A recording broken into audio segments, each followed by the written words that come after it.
because we already kind of hit on this beginner book thing a little bit and made all the standard gripes. What are your favorite? This is a question you wanted to be asked at some point. So, what's your favorite recommendation for new people? Both Crowley book and maybe a secondary book as well. Well, anything Lon Milo DeQuette is doing, I think, is no, I'm kidding. Just wanted to make you angry. I read about 5 of those when I was starting out too. So, like the idea that he prevents people from being able to understand the text with his writing because he's apologizing and for things. I mean that Crowley would never apologize for. I mean, maybe that's valid, but also everyone ends up reading him at some point, and you and I both went deeper than him. So, at least in this immediate case, it's sort of a false criticism to say, "Oh, once you read Lon, you never read anything else." We both did. He functioned in the way he thinks he's supposed to function with us. Yeah, that's true. I would say, as a beginner, just read Crowley's words. That's the most important thing. It's easy enough to get all kinds of recommendations, and I mean, you can get the standard sort of, read Magick in Theory and Practice, read Magick Without Tears. But I would just say read Crowley's own writing. And if you can, read it first. And if it's hard, everything worth doing is hard. And just spend some time with it. Let it sink in. Don't worry about, getting it right away.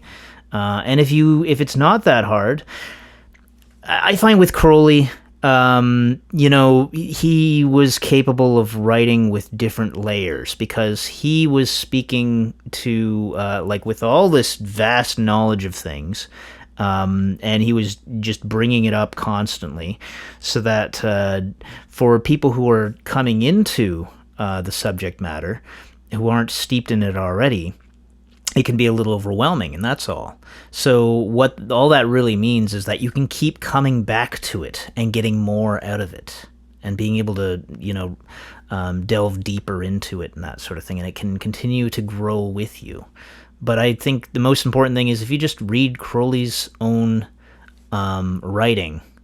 Hey, read his commentary to Liber Samec. It's not that long. And it's really insightful in terms of the way he's describing the invocation of the Bornless One, and breaking down the whole idea of like wind, air, water, fire, and earth, and on dry land and in the water. And he's describing these concepts in terms of psychology. And in terms of spirituality, I found it very lucid and very eye-opening. But, most people wouldn't suggest Liber Samec as a beginner piece or anything like that. Right. But, if you come up with against a word you don't understand, look it up and then and follow the references in the footnotes. I don't know how heavily footnoted Liber Samec is, but in many of his books, he recommends others of his own works. And there are ways on the internet to do that very easily. I want to put in a plug. I read, I don't remember what the heck it's called. But the author is, I'll say Antti Bulk. Let me just Google it here super fast. Yeah, we live in the future. I've been looking at this book the last 2 days. Anttibalk. So I'm going to say Antti Bulk. If I'm getting that wrong, it's a $50 paperback called "The Law of Thelema: Aleister Crowley's Philosophy of True Will." The nice thing about it is that he writes very little. It's almost all quotations. But they're little essays glued together from quotations, sometimes quite clear and sometimes a little bit more difficult. But there'll be an essay on Thelemic morality, an essay on ontology, an essay on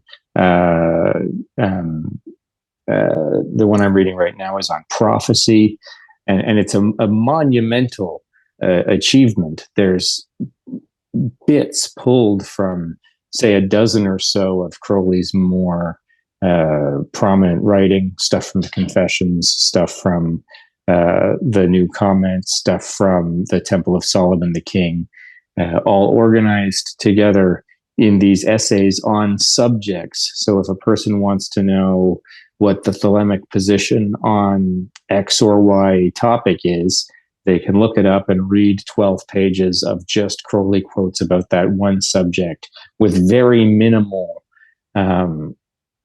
original material inserted by the author, just to make the piece flow as an essay. And I think for the intelligent reader who knows what the word ontology means, or is capable of looking it up, or is capable of looking it up. Thank you. It might be a good place to start, because it gives something coherent on some of the main subjects that you might be curious about when you're approaching a religion. And it's the difficulty of it is also something to recommend it. And of course, then you follow the footnotes and you see Magick and Theory and Practice, Magick Without Tears, the New Comment, and you go like, oh, these are the books that I should read. Mm-hmm. So for a first Thelema book, if we're going to go secondary sources, one that's mostly primary sources. That sounds great. I mean, the problem with secondary sources is that the writers themselves don't realize how they're coloring the work, so much less do the readers, especially when they're new to the material. When you read something like that and you're well steeped in the material, it's a little easier. But, when the writer doesn't themselves have like an agenda to deliver it in a particular way, they're unconsciously delivering it in a particular way. Mm-hmm.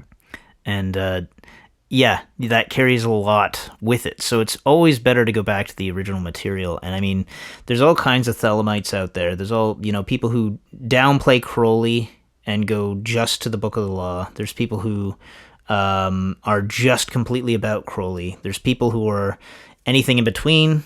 But I would say we need Crowley's work because it's giving us the most direct in to what Thelema is and what it's all about. And I think it's always most important to go back to Crowley itself, his own actual writing. So I really like that as a recommendation, what you just gave there. It sounds like that would be really handy, having something that's dealing with the cross-referencing and whatnot, which is a little bit more difficult from the outset when you don't know where to get your bearing or anything like that. Darkly Splendid Abodes, released at midnight on the first and third Fridays each month, and available on Spotify and various other streaming services.